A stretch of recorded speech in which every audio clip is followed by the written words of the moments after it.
Welcome, Anahita. Oh, hi, Shilpa.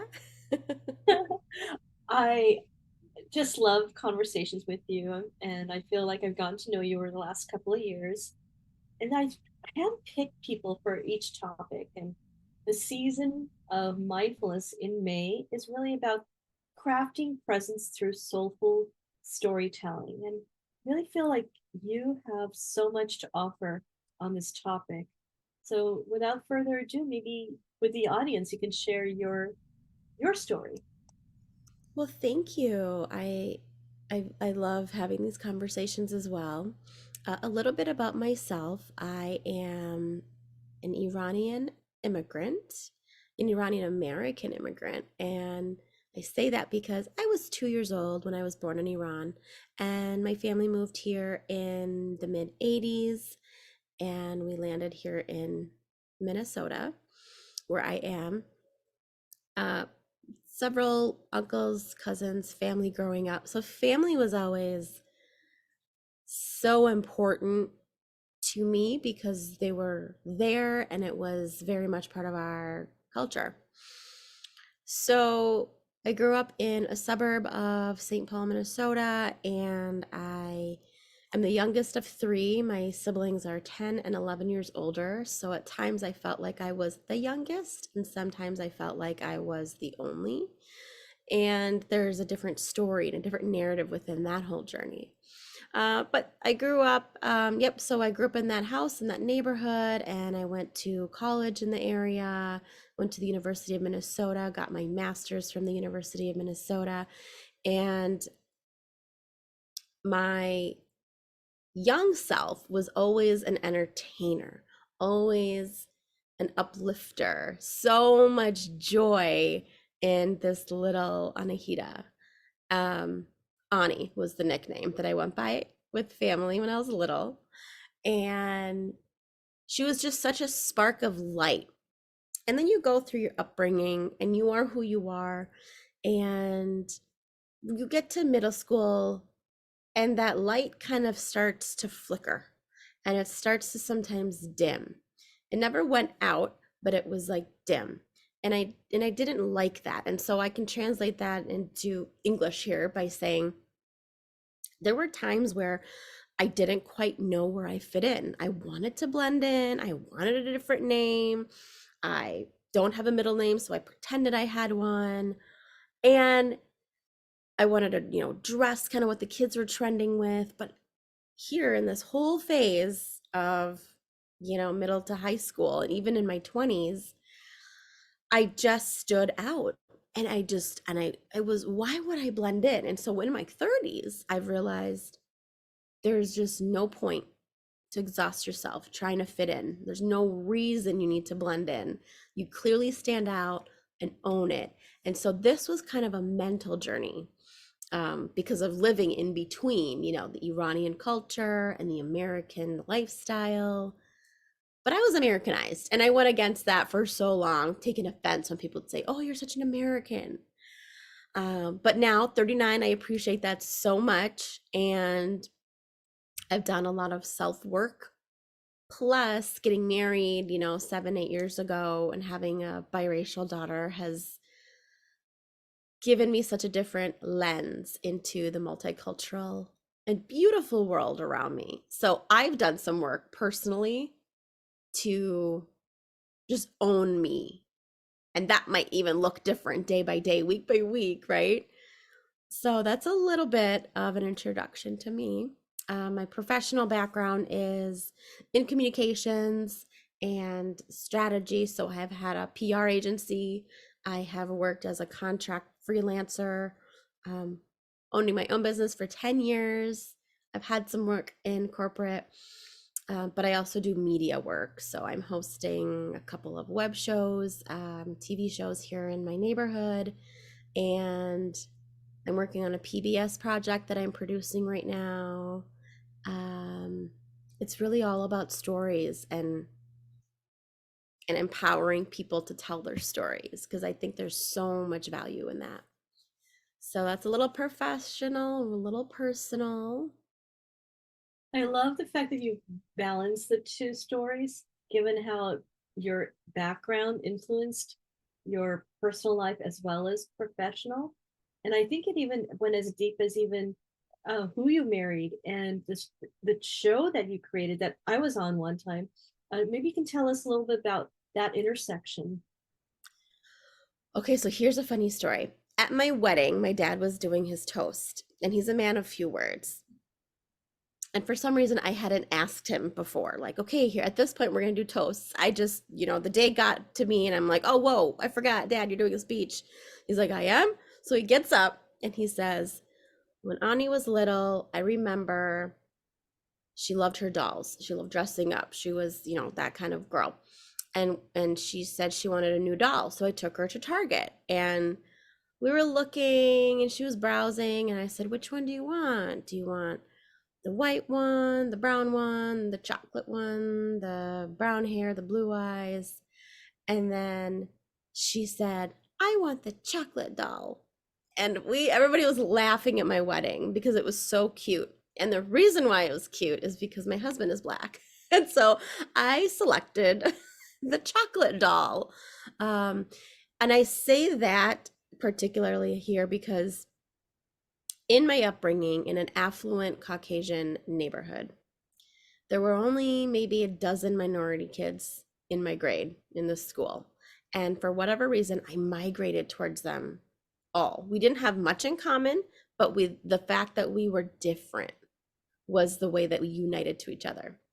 So you fast forward that into my adult years, and I've dated, white guys, Latino guys, Italian guys, Persian guys, and black guys. Like, let's just say I had fun with the boys. But it really kind of gave me a chance to understand like who I connected with the most. And there's a cultural piece of it that was really significant to me. You kind of connect in a way where even though I didn't marry an Iranian man, there were a lot of traits that I didn't like in Iranian significant others in my own personal journey, and then some traits that I did. It wasn't that I was seeking a particular ethnicity, but it just worked out that way. Plus, I just find Black people so beautiful.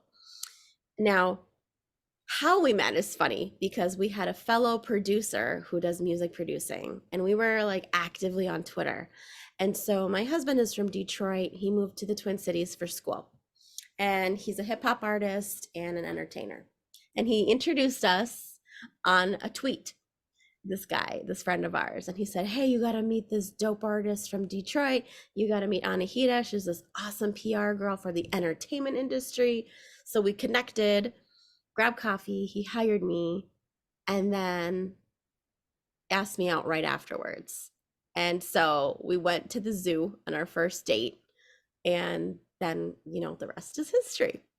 So he's understood me in so many different ways than any of my other significant others, because he's also brought out certain narratives in me that I either downplayed or didn't quite understand how to like formulate in my brain.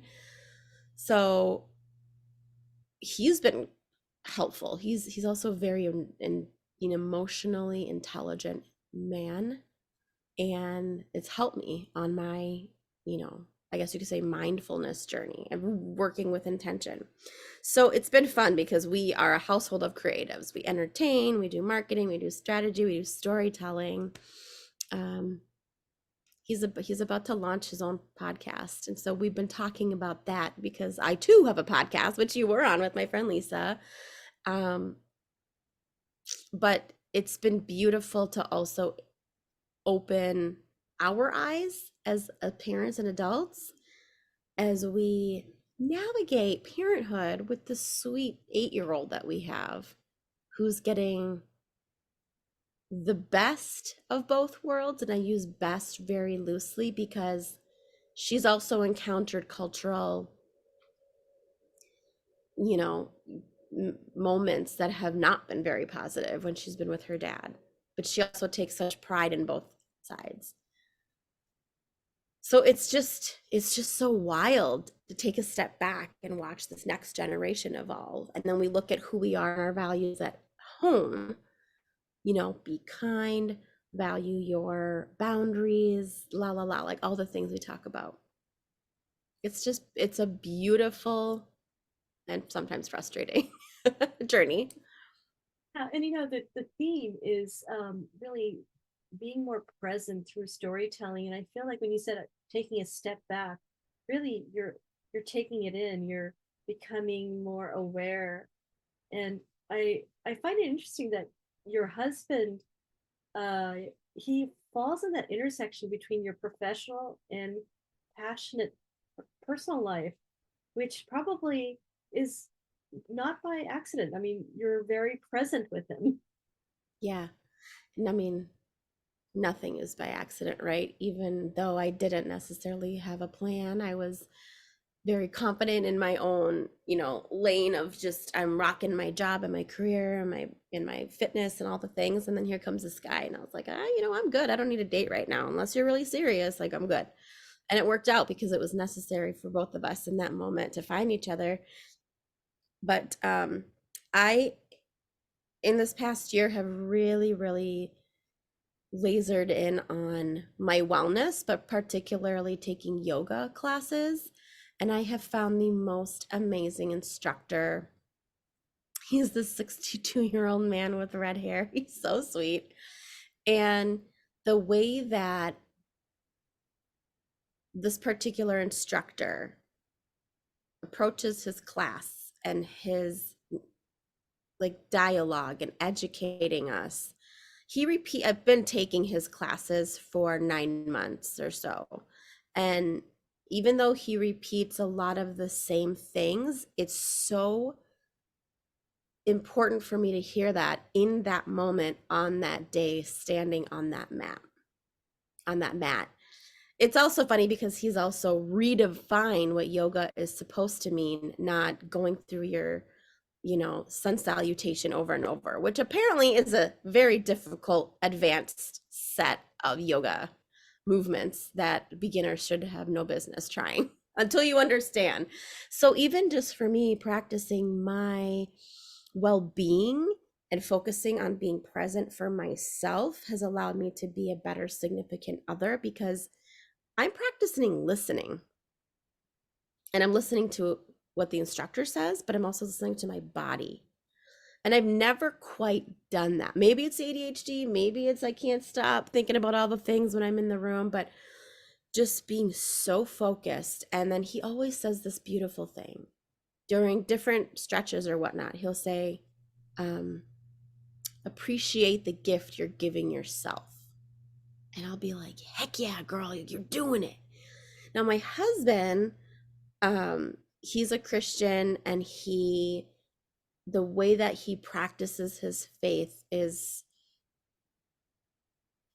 beautiful. It's him on his own journey. He also shares perspectives from other lanes that, people from different denominations have, which is so fascinating for me to hear, because I didn't grow up with any type of religion or faith.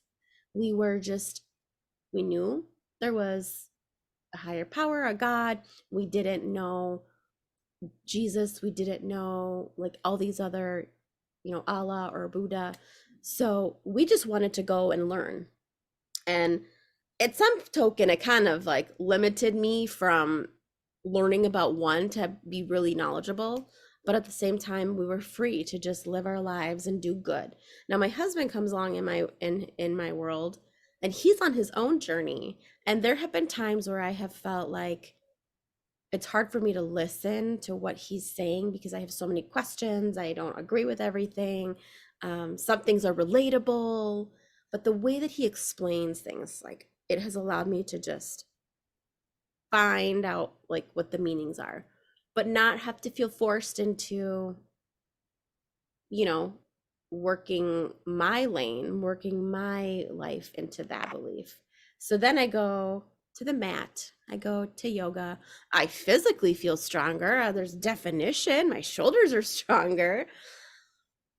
But even with that, my daughter for months would say, Mom, don't go, don't go. And I'm like, Roya, this extra hug I love, but now I'm going to be 2 minutes late. And so for me, it's important to get there and not skip and just sit at home and cuddle with her, which I love to do, but it was a promise I made to myself. My motivation has been to be my most um my strongest self in so many ways. My strongest self by my 40th birthday, which is in July. And a lot of that is mindfulness. I'm already very intentional with the things I do, what I wear, who I'm with, things I say, projects I take on. But there's something about the power of me committing to going to my classes. At least it's 3 days a week. Sometimes it's 4 to 5. And like that's my boundary. Like there's an event I want to go to soon, but it's at 6 o'clock on a Friday, and that's when my class is. So I'm committed to that. It's my thing. Like I need to do that for myself, show up for myself. And I my word for the year is holistic harmony, and it feels like you're really approaching 2024 or even beyond before that with holistic harmony because you've got your act together. You have alignment, integrity, authenticity in your professional life, and you're also extending that to really honor your physical and emotional well-being. Thank you. Act together is such a statement that I don't think a lot of people will say about themselves, but that is such a sweet compliment. Um, it's constantly being practiced, right? So it goes so much deeper than getting to the gym and wanting to take a class. It's if I can put myself physically first, which then greatly impacts my exterior and my mind, what kind of a leadership is that for my little one, right? I'm undoing a little bit of the things that I learned growing up, but also taking on some of those really great things that I learned growing up. And I want the wellness piece of it to be more highlighted, especially in this crazy world that we live in. There's so many distractions with digital, cyber, school, whatnot. So it feels good to me. I'm a calmer person. I feel more confident because I physically have become stronger. And I acknowledge that in my daughter's qualities too, when she's doing a gymnastics routine or something. But gut health, even, my gosh, there's so much junk in the foods that we eat, even when we think we're being healthy and organic, that impacts my skin, my hair, my brain fog. So for me to be super intentional has to start from a specific ground zero. And for me, I've learned since July of 2023, it's going to yoga. And for me, it was like almost starting fresh because I've taken classes. I used to teach belly dancing. I used to go to a program called Orange Theory, which it was like super rigorous cross training. And I think I was just showing up to show up. In this rhythm that I'm in now, I think because I want to be a healthier version of myself and coming up to 40, I'm like, I've been looking forward to turning 40 since I turned 30. I thought I'm so looking forward to this. I'm going to be stronger. I'm going to be wiser. I'm going to be more experienced, and all the BS of trying to figure yourself out in your 30s will hopefully be behind me. I don't know that it ever really goes away, but it's given me extra motivation to kind of take myself a little bit more seriously. Plus, I'm making a lot of professional transitions too. Being self-employed for 10 years has been great, but I also realize, what if I had maybe just taken a little bit of a break from corporate and then gone back into the working world before realizing that then a shift was maybe desirable to go back to entrepreneurship later in life. Instead, I went into entrepreneurship in my late 20s, and now I want to go back to the workforce, which again has been a very mindful journey for me because I needed that time to work from home with my little baby. I got to experience a lot of things that some people don't because they are, working outside of the home 5 days a week. My personal growth, my personality, my being gentle to myself when it comes to the structure and kind of the harshness of a lot of what this like corporate America has. I wasn't ready for that. I was healing. I left corporate America because I was healing from trauma that I experienced there. And now I'm so much more confident that I have a great amount of experience. I would be such an asset to whoever hires me next because of all the experiences I've had. And I guess I could toot my own horn. That doesn't happen very often. But it's a whole, like you said, a holistic picture. The confidence comes from the work I'm doing in therapy, in these amazing circles I'm connected with, in the yoga studio, in my marriage and family, the foods I eat, and then how I spend my time and my mental capacity on a work front. So I don't necessarily feel like I always have my act together, but it's intentional. I'm being mindful. It's certainly, I mean, when I say the expression act together, it's not necessarily about the external actions of being validated by others. It's more about, I feel like, alignment. Because when you say take care of your body, then I'm sure you realize that by becoming more in tune with your emotions, then you feel things somatically in your body, and you become a little more, I think, wiser about, Yes. an example.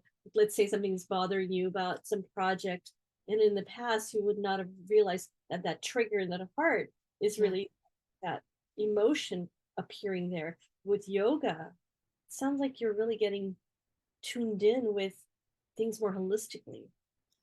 And that's been, yes, exactly. You said it so well. That's been, and that's been for me. A lot of people might do photography or art or singing or going on walks in nature or, mountain climbing or whatever that looks like. So, yes, for me, that is the healthy culprit to what's been growing in like a spider web form. Like so many things are interconnected with it. And it's not always easy. Are you kidding me? I mean, I said earlier, I had to redefine what that for me meant. It was kind of, what do we say? What do we say in yoga? It's like surrendering. I'm surrendering to the mat. And I did that in June or July of last year when I started up again after years of a break, to saying, okay, you hurt your back doing an exercise with certain weights that you didn't even realize you are not in the same boat to do in. I am 40 pounds heavier. I haven't actively worked out in X amount of years. I carry my confidence differently. I used to carry my confidence by a straight up posture, and I think I lost a huge sense of confidence. Um, just before the pandemic, I had some experiences in that old neighborhood that we lived in that I didn't like, and I didn't feel safe as much as I wanted to. So moving was a huge help, but then there was the pandemic. So my body changed a lot. We all gained that the COVID-19 weight. I guess you can kind of poke a little fun at that. But so really surrendering to the mat was me being honest with myself and saying, listen, you know nothing about nothing. Like just start fresh, like give in, ask people questions when you're stuck on a project. Let people know transparently where you are. Did you meet the deadline? No. Why didn't you meet the deadline? You don't have to make excuses. Don't fake it until you're making it. Just let people know. Be honest, surrender, because then you're just going to hold more tension in your body.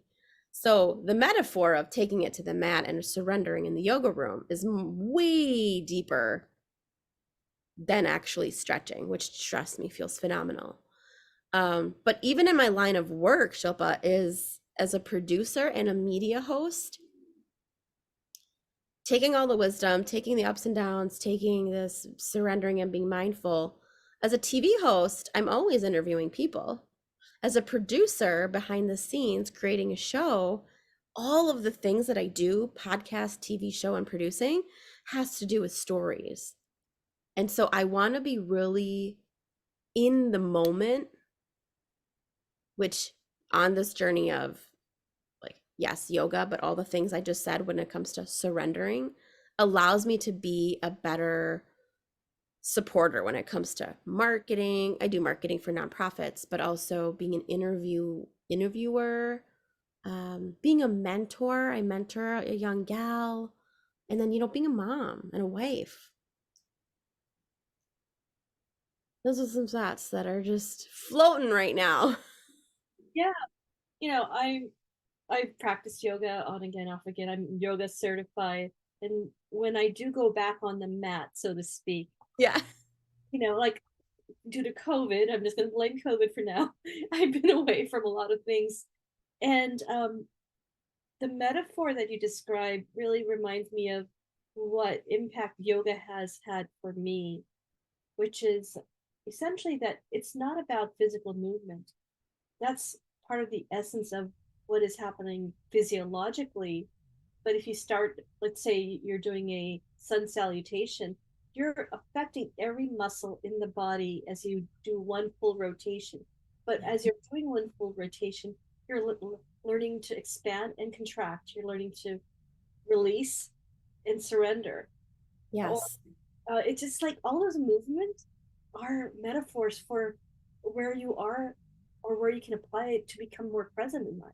It's so wild. So for those that don't know what a sun salutation is, you start standing up and you take a deep breath and you can come down to a plank, you can come down to a chaturanga where you're kind of like your chest is up and your legs are out, and then you go to a downward dog where you're making an upside down V, and all the things. That right there is so hard for me.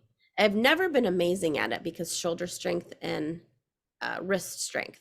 But in the dang motion, I'm literally surrendering to saying, oh my gosh, I want this to be over. But then I'm like, no, like you're here for a reason. Don't fight the resistance. Like you can do hard things. Just push through this. If you need to take a break, sit up tall for a second, take a break and stretch your wrists out. So I'm actually physically talking about the action of this movement, but also very metaphoric. Like we do that damn thing like 3-4 times, and so my cardiovascular system is working because I'm upside down and my head is under my heart, and that's like taxing on your cardio, which is actually good for you. And it's like, wow, I'm doing it. Okay, 3 more, 2 more. Like nothing is forever.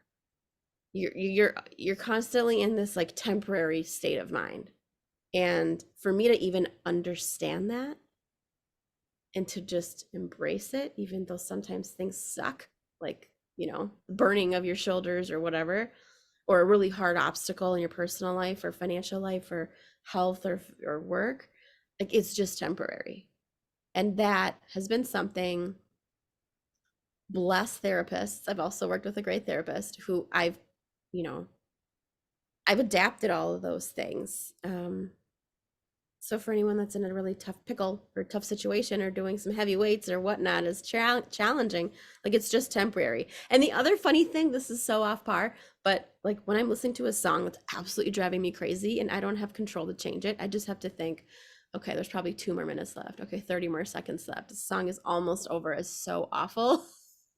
It's just temporary, like just kind of walking myself through this motion so I don't get psyched out and then distracted. So yes, my example today has been yoga, but it literally has helped me transform mental because of what it means. And it means something different for different people. Like I said, there's different extracurricular activities and forms of art if that's what people want, crocheting even, but it's not about the progress that you're physically and physiologically making.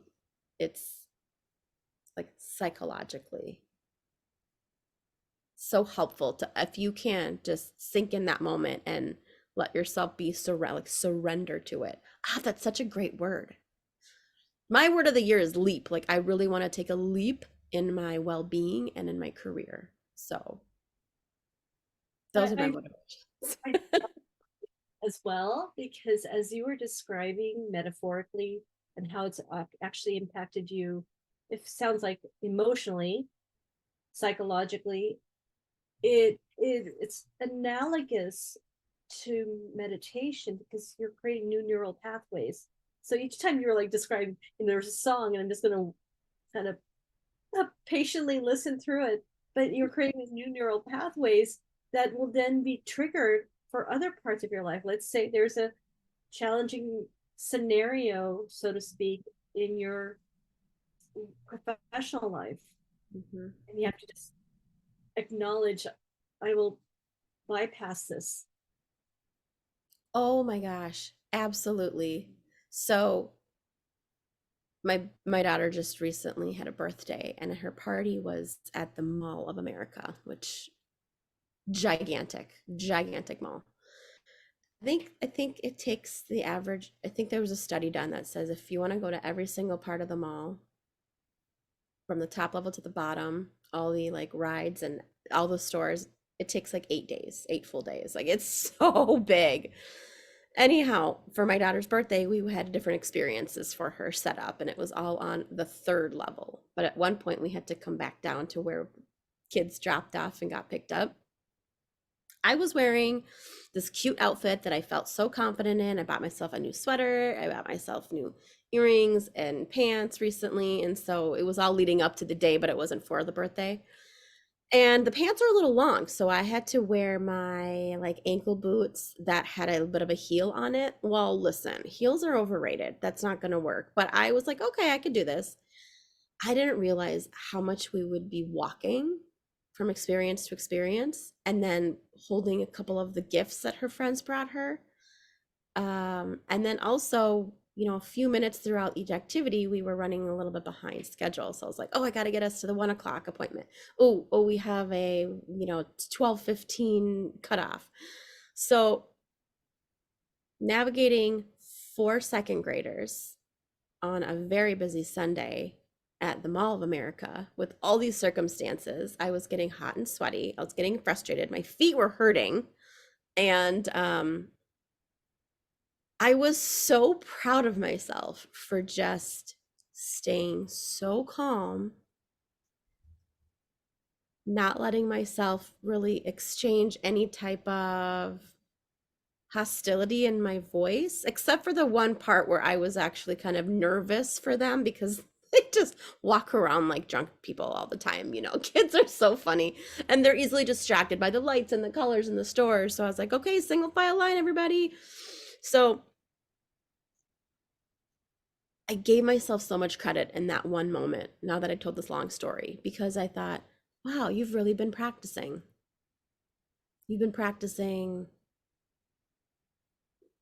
all the things that you're learning. I learned a lot from my husband. I mean, if he wasn't into, marketing and filmmaking, he would be a great psychologist or professor. So we have great conversations. I learn a lot from that. And I give myself a lot of credit for being a highly aware person, self-awareness, I should say. So in that moment with those little girls on that busiest day in America, um, it was a moment of I felt so proud. You can, and it's important for people to feel proud of themselves. We don't do that a lot. Yeah, I've been recently doing something called tapping. I don't know if you've heard about that, but Mm, in it you can acknowledge something that you're working on, but then you immediately replace it with something that you acknowledge that you're doing well. And I think in this case, whatever it is, you fill in the blank of the problem or issue or challenge. A lot of us probably have the same circumstances, but when you say something that's acknowledging, okay, I'm working on it, yeah, I acknowledge that I'm a, what do I call it? I'm a soul with having a human experience, yeah, doing the best I can do with the light, love, and consciousness that I have. and you're giving yourself grace. That's important, not only personally but professionally, because you're saying I'm present with what is, but I'm also present with giving myself grace. It's so important because we put on some wild expectations on ourselves that maybe even others have not verbally said to us, right? How many times have we experienced dating, and just because someone doesn't respond back within instant seconds, we start circulating things like, are they mad at me? Do they hate me? What did I say wrong? God forbid somebody like forgets, or they're busy, or, we're not talking about the dating world and ghosting. We're talking about the expectations that we have and putting that on our own shoulders sometimes too. It's like, I expected myself to have this deadline and to have it done perfectly, or I should have been further along.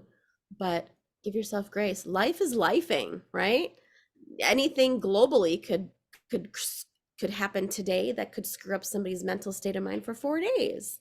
You could be wearing heels to a gala a Saturday, boots on a Sunday, and your legs would be sore as heck for 2 days. And I'm talking about myself.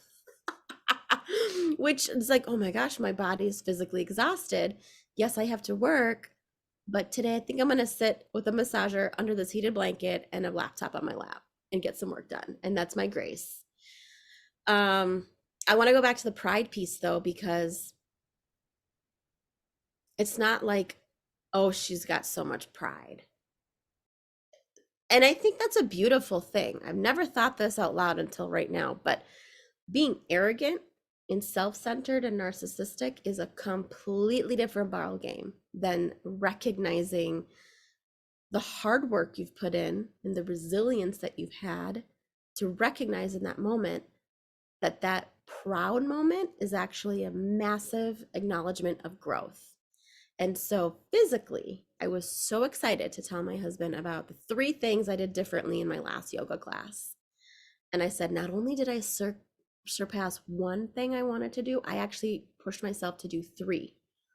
And I showed him one, and he was like, wow, and he felt my arm muscle. He's like, I can feel that muscle. I'm like, I know, it was never there before. So I physically felt proud because I surpassed something that has been a challenge. But then in that moment when I was with the girls at the mall and I found myself not overreacting, not staying calm, like I was experiencing frustration. I was trying to be on time. I was trying to navigate safety, let the girls have fun. To recognize how proud I felt of myself in that moment was me being self-aware of the growth that I've overcome, or that the growth I've had, not overcome. So I just want to encourage folks to be so patient with themselves and the experiences that they're in that moment. Is it a red light taking so dang long? There's probably a reason. There could be an accident that might happen, and you being behind that red light was meant to be, so you're out of harm's way. Maybe this takes a moment for you to sit in at that light and take a drink of water. Like, that's another scenario. Like, you just be in that moment. Like, there's a reason why you have things are slow or things are taking a while, right? Like in that waiting room. We're always in that waiting room. So take your expectations, put them to the side, be mindful and intentional in that moment. Like, what can you grow from? Or I'm not saying that right. What can you learn from that's going to give you a moment to feel proud, because it's a sign of growth. And I just honestly, slowing down is kind of my overall thing looking through this past year, is taking out so much. I didn't go to, I think, maybe more than 1 or 2 social events other than family and like girls like lunches in 2023. And then I came into 2024 feeling so charged. I've done more, I think, in 6 weeks than I did all of 2022 and 2023 combined, because I needed that whole year. I just needed to be in my sweatpants. I needed to go through the murkiness where I'm like, ugh, this isn't working. And then realize, okay, now I'm ready to make change. Yeah, you can eat healthy. Yeah, you can go to the gym, but what is your real goal? Like, what is your real motivation? You're not going to get progress and results based on what your expectations or goals are until you're really ready. And I was ready. Like, I was like, okay, 12 months till I turn 40. And now I'm like, oh crap, 4.5 months out. Let's go. Push it a little bit higher, sister. Anahita, you're ready to leap.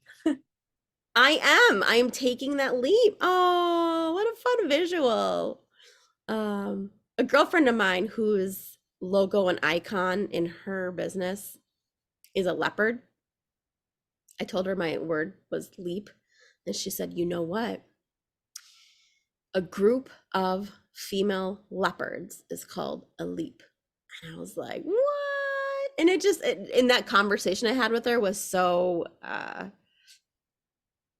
perfect because it was like 4 or 5 of us gals talking each other up, complimenting each other, asking about like, good job, you're going to like consistency with yoga. Oh, nice job, hitting that financial milestone. Like it was such a sweet thing. And I'm such a corny metaphoric person, so I was like, yeah, I am taking that leap with my leap of people. Well, you did it with this notion. This goes back to the theme, is like crafting your presence through a variety of techniques and metaphors, like the yoga, and then applying it to your daily life and applying it to your professional life, and ready to take that leap. But like you were mentioning earlier, maybe journeying back to corporate, but now you're ready for that leap potentially. Yeah, yeah, for sure. And even with that whole journey, I've been interviewing at nonprofit organizations and I've made it to the top 2 or top 3 candidates out of, a large pool. And so that has been great recognition for myself because I haven't been in the workforce, traditional workforce, for 10 years. And so every employer looks at that differently. Some may think that I am an incredible asset, but they just want to hear me talk about certain things. And I bet some have questions like, okay, she's done a lot of great things, but she's applying for this really high leadership role and that she's been an entrepreneur for 10 years. Like, I wear multiple hats every day, but at the same time, it's given me a moment to say, maybe I don't have to prove to myself that I am very worthy of doing this advanced leadership role. When probably, if I'm being honest with myself, take this salary, take this position, rock it out, and you will like grow substantially up that quote unquote ladder. But that was another moment of like surrendering, not undermining myself because I'm very proud of my resume, but it was like, huh, my expectation is I have all this experience. I can go in and make this salary and have this title. It's like, well, actually, I don't want half those responsibilities anyways. Yeah, well, that comes with wisdom. I've transitioned back and forth between corporate and entrepreneurial, and each requires what probably the same things that you will need to go through, making different transitions from maybe when you were a single person to being a married to being a mother. They're just constant moments of grace. Constant moments of grace. And I think that was such a big word in 2020 and 2021 when everybody was living on, Zoom and Microsoft Teams and whatnot. Have some grace. It's okay. You don't have to do everything. It's okay if you want to just sit around and be in your sweatpants and have, snacks all day. Like that was one form of grace. It was called survival. But another form of grace is just surrender your expectations that you have of yourself. And the fact that others may also have expectations, whether they're low, high, or whatever, it's like just speak to it. Just say, hey, I'm going to need an extension, or I won't have that for you by tomorrow at noon. Real talk, this happened in my personal life, which is impacting my capacity and showing up the best way possible. Like ask for things that you're afraid to because of the expectations others have. I'm going to lean into the word surrender now.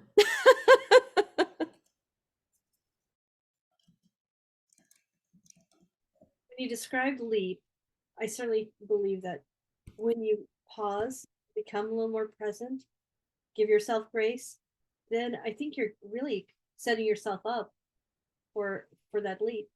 Well, Anahita, I hope I have you back in the near future because it's always a pleasure to Thank connect. I feel like we're like kindred spirits slash sisters. I bet. I bet. Right before we hopped on this call, we were talking about how, there's some overlap in the history of Iran and Persia and Indians. And I was like, oh, maybe we're sisters from generations before us. Absolutely, absolutely. Well, there's so many topics I'd love to kind of reconnect with you about and even hear about the next chapter. And as you know, my focus is really to support female solopreneurs in their holistic journey, personally and professionally. So I feel like you're the perfect soul to speak with.